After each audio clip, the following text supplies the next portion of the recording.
Mutesi Jolly uyu akaba yarabaye Miss Rwanda mu mwaka w'ibihumbi 2016. Uyu mwari w'umukobwa rero kuri ubu akaba yamaze kuzuza inzu ye mu mujyi wa Kigali, inzu y'ikitabashwa igeretse inshuro ebyiri, inzu bivugwa ko imaze kuzura itwaye asaga miliyoni 800 z'amafaranga y'u Rwanda. N'amafaranga menshi cyane kabisa, amafaranga adapfa gutungwa n'uwari we wese ubonetse, ndetse rero binavugwa ko ari umwe mu bakobwa b'abakire cyane bafite agatubutse babarizwa mu gihugu cy'u Rwanda, umwe muri bake kabisa b'abakobwa bafite amafaranga atubutse atagira ingano kabisa, mu gihe yamaze kumurika inzu ye.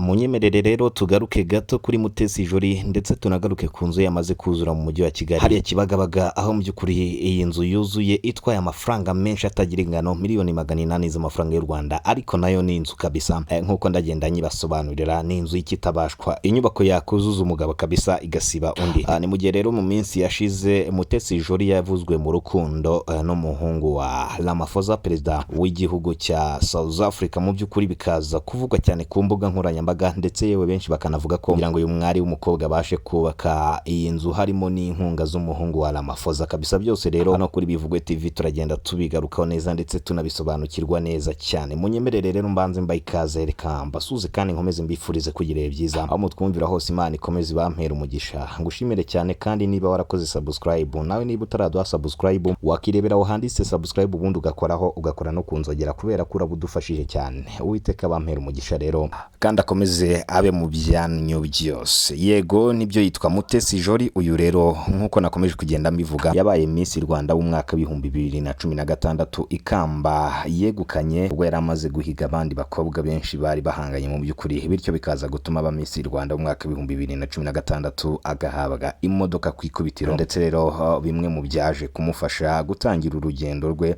rwo gushaka amafaranga ndetse no kuba umwari w'umukobwa mu by'ukuri ubasha kwihesha ishema nk'uko yakomeje kugenda yigaragaza. Ni mu gihe rero mu minsi yashize ku mbuga nkoranyambaga hatangiye gucicikana amakuru ko uyu mwari w'umukobwa Mutesi Jolly yaba yatangiye kubaka inzu, mu by'ukuri bikaza kuvugwa cyane. Ariko mu by'ukuri inzu ya Mutesi Jolly ku ikubitiro yamaze kuyimurika, aho iyi nzu ari inzu nini mu by'ukuri yubatse ahantu heza mu mujyi wa Kigali, ahantu hahenze hariya Kibagabaga. Murabizi ko hano Kibagabaga hahenze cyane.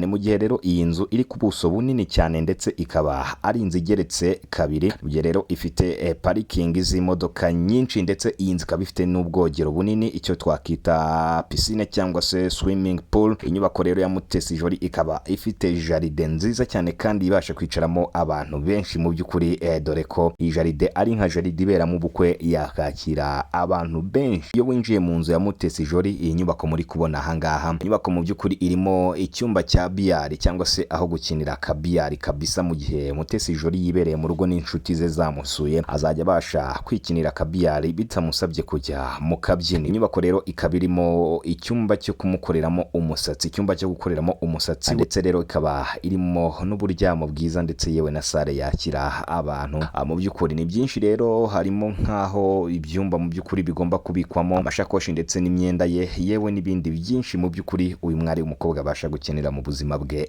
bwa buri munsi. Ikaba ifite ibikoni byiza cyane, ndetse yewe buri kimwe cyose gikenerwa mu nzu runaka. Iyi nzu ya Mutesi Jolly ikaba ari inzu yujuje ibisabwa. Bivuga ko rero yaba yamaze kuzuza inzu ifite agaciro ka miliyoni 800 y'amafaranga y'u Rwanda. Akaba ari n'umukobwa mu by'ukuri ubashije guca akayigo ko kubaka inzu y'ikitabashwa ifite amafaranga menshi cyane kabisa. Nanjye rero nababwira nti tuvuge congratulation kuri Mutesi Jolly wamaze kuzuza iyi nzu y'ikitabashwa, aho muri iyi nyubako harimo gym cyangwa se aho gukorera agasiporo. Iyi gym iri muri iyi nyubako akaba yarayise Jolly Training Arena, akazajya abasha kwikorera agasiporo yibereye mu rugo, ndetse yewe hakaba harimo n'icyumba ahakizana ubushyuhe mu gihe rero ashaka kuba yashyuha cyane, akaba yakenera gukoresha iki cyumba. Birimo byose mu by'ukuri kabisa, igisabye cyose muri iyi nzu. Ni mu gihe rero no muri parikingi yayo hateretsemo imodoka cyane yo mu bwoko bwa Brabus aherutse kugura mu minsi yashize.